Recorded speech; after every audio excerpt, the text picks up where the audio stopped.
Class 6 के बच्चों को आज मैं पढ़ाने जा रहा हूँ हिंदी व्याकरण के चैप्टर में शब्द भेद।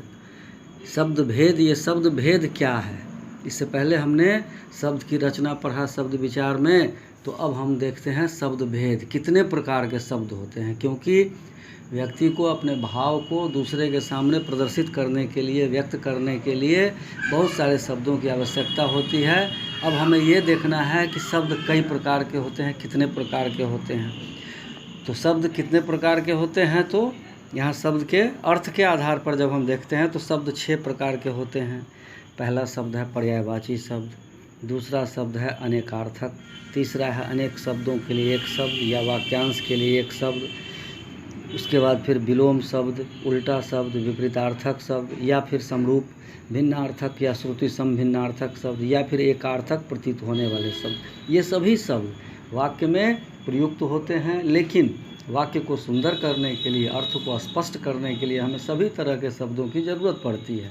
जिसके लिए जैसे पर्यायवाची शब्द ऐसे होते हैं जिनके अर्थ लगभग एक जैसे हो, किंतु सूक्ष्म अर्थ भेद होता है, उसमें थोड़ा सा अर्थ भेद होता है कि कहीं पर जहाँ पर हमें रवि लिखना है, रवि का मतलब सूरज होता है, तो कहीं पर रवि लिख करके हम लिखते हैं, तो कहीं हमें उससे सूरज लिखते हैं, कहीं दिवाकर लिखते हैं, कहीं दिनकर लिखते हैं। उसी तरह से अनेकार्थक शब्द जिनके एक से अधिक अर्थ होते हैं, अलग अलग अर्थ होते हैं। जैसे होता है एक शब्द है कर। अब यह कर का मतलब हाथ होता है, कर का मतलब काम करना होता है, कर का मतलब टैक्स होता है, जिसको कि हम आयकर, बिक्री कर, इस सब के नाम से जानते हैं। उसके बाद तीसरा शब्द अनेक शब्द के लिए एक शब्द। जब बहुत सारे शब्द होते हैं और संक्षेप करने के लिए कहानी को, सारांश को, जब हमको शब्द की ज़रूरत पड़ती है तो हम कहाँ से लाते हैं वह शब्द? तो अनेक शब्द के बदले एक शब्द जहाँ होता है वहाँ से हम उसको लेते हैं। उसके बाद आप जैसे जिनके हृदय में दया न हो, एक शब्द में आंसर हमको देना है तो वह निर्दयी कहलाता है। उसके बाद जैसे विलोम शब्द, उल्टा शब्द, एक शब्द का उल्टा अर्थ देने वाला शब्द होता है। उसी तरह से समरूप भिन्नार्थक शब्द या श्रुति समभिन्नार्थक शब्द, मतलब जो सुनने में एक जैसा हो, जो पढ़ने में एक जैसा हो, लेकिन अर्थ अलग अलग देता हो।